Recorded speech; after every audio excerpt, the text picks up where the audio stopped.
नमस्कार। आज हम एक बहुत ही अहम जिंदगी देने वाले विषय पर बात करने जा रहे हैं, अंगदान। जी। अक्सर लोगों के मन में ना कई सवाल होते हैं। जैसे कौन दान कर सकता है, कब कर सकता है? हाँ, बहुत सारे सवाल होते हैं। तो आज हमारे पास सीएस डॉक्टर सरिता पांडे के काम पर आधारित कुछ जानकारी है। उन्हें सामाजिक सेवाओं के लिए मानद डॉक्टरेट भी मिला है। जी हाँ, उनका काम काफी महत्वपूर्ण है इस क्षेत्र में। और ये जानकारी ना अंगदान से जुड़ी कई हिचकिचाहट और गलतफहमियों को शायद दूर कर सकती है। बिल्कुल बिल्कुल। सही जानकारी का अभाव ही सबसे बड़ी वजह है इन हिचकिचाहटों की। तो चलिए इसी जानकारी में थोड़ा और गहरा उतरते हैं, देखते हैं क्या खास बातें निकल कर आती हैं। जरूर। तो सबसे पहला सवाल जो शायद सबके मन में आता है, कौन कौन है जो ये जीवन दान दे सकता है? मतलब क्या कोई उम्र की सीमा है या कुछ और? हाँ, ये बहुत ही आम सवाल है। और देखिए, इन स्रोतों से जो बात साफ होती है ना, वो ये है कि उम्र, सच पूछिए तो कोई बहुत बड़ी बाधा नहीं है। अच्छा। हाँ, मतलब 18 साल से ज्यादा उम्र का कोई भी व्यक्ति वो अपनी मर्जी से संकल्प ले सकता है अंगदान का। ओके। और अगर कोई 18 से कम का हो तो? हाँ, उनके लिए उनके माता पिता या जो भी कानूनी अभिभावक हैं, उनकी सहमति जरूरी है।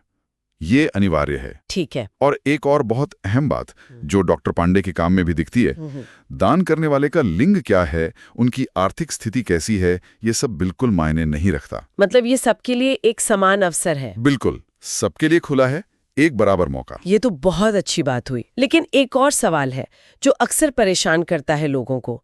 मान लीजिए कोई बीमार है, किसी बीमारी से जूझ रहा है, क्या वो भी दान कर सकता है? हाँ, ये भी एक जरूरी सवाल है। हाँ। और इसका जवाब है कुछ हद तक हाँ। अच्छा, कैसे? देखिए, जानकारी ये बताती है कि जो भी अंग या ऊतक मतलब टिश्यू दान किया जाना है, उसकी डॉक्टर पूरी जांच करते हैं। ठीक है। तो अगर किसी को कोई लंबी बीमारी वही भी हो, तब भी कई बार ऐसा होता है कि उनकी आंखें या त्वचा या कुछ और खास तरह के ऊतक दान के लिए बिल्कुल सही मतलब फिट पाए जाते हैं। ओह। हाँ, तो डॉक्टर पांडे के अध्ययन भी यही कहते हैं कि सिर्फ बीमारी का होना किसी को सोचने से रोकना नहीं चाहिए कि वो दान नहीं कर सकते। मतलब उम्मीद नहीं छोड़नी चाहिए। बिल्कुल नहीं।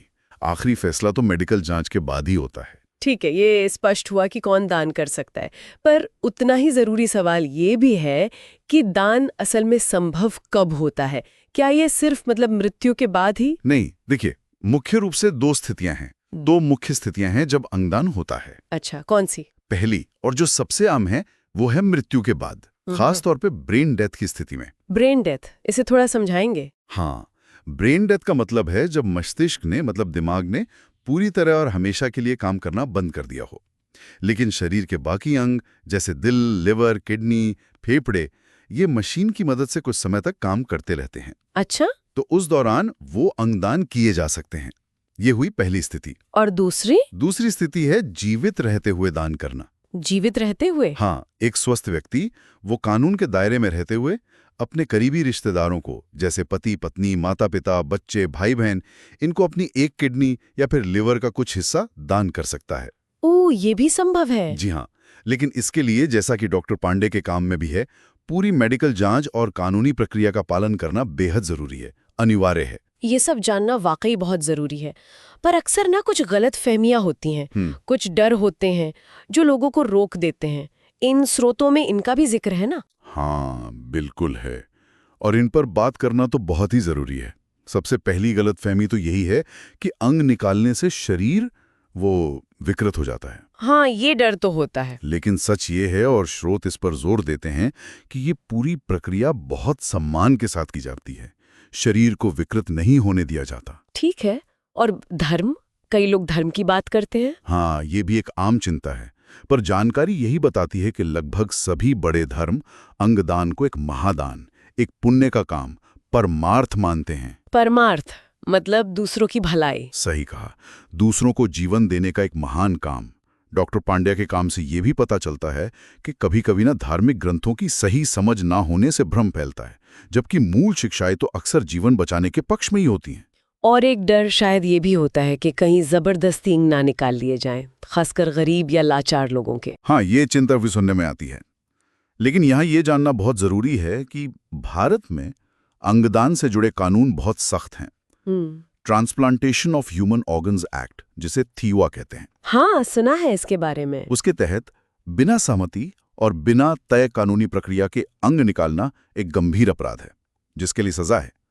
स्रोतों के अनुसार पूरी प्रक्रिया में पारदर्शिता रखी जाती है और नियमों का सख्ती से पालन होता है। तो फिर इन सारी बातों का निचोड़ क्या है, अगर हम इसे संक्षेप में समझें तो? संक्षेप में यही कि लगभग हर व्यक्ति, चाहे उनकी उम्र कुछ भी हो, लिंग या आर्थिक पृष्ठभूमि कुछ भी हो, वो अंग दान के बारे में सोच सकते हैं, संकल्प ले सकते हैं। और दान मृत्यु के बाद भी संभव है और जीवित रहते हुए भी? बिल्कुल, मृत्यु के बाद, खासकर ब्रेन डेथ में, और कुछ मामलों में जीवित रहते हुए भी। और सबसे बड़ी बात ये कि अंगदान से जुड़े ज्यादातर डर या शक वो असल में सही जानकारी न होने की वजह से हैं। और इसका असर वो कितना बड़ा हो सकता है? अरे बहुत बड़ा। इन स्रोतों का सबसे अहम तथ्य शायद यही है कि एक अकेला अंगदाता, सिर्फ एक व्यक्ति, 8 लोगों तक को जीवन दे सकता है। 8 लोगों को? हाँ, और कई अन्य लोगों की जीवन की गुणवत्ता सुधार सकता है टिश्यू दान के जरिए। यह सिर्फ एक नंबर नहीं है, ये जीवन बदलने की एक असाधारण क्षमता है। इसीलिए शायद ये स्रोत हमें प्रोत्साहित करते हैं कि हम अंगदान का संकल्प लें। और जानकारी के लिए नॉटो यानी national organ and tissue transplant organisation की वेबसाइट देखें। जी हाँ, नॉटो की वेबसाइट पर काफी जानकारी उपलब्ध है। और सबसे जरूरी, अपने परिवार से इस बारे में खुलकर बात करें। बिल्कुल सही, परिवार की सहमति और जानकारी बहुत जरूरी है। और ये हमें एक गहरे सवाल पर सोचने के लिए छोड़ जाता है। क्या?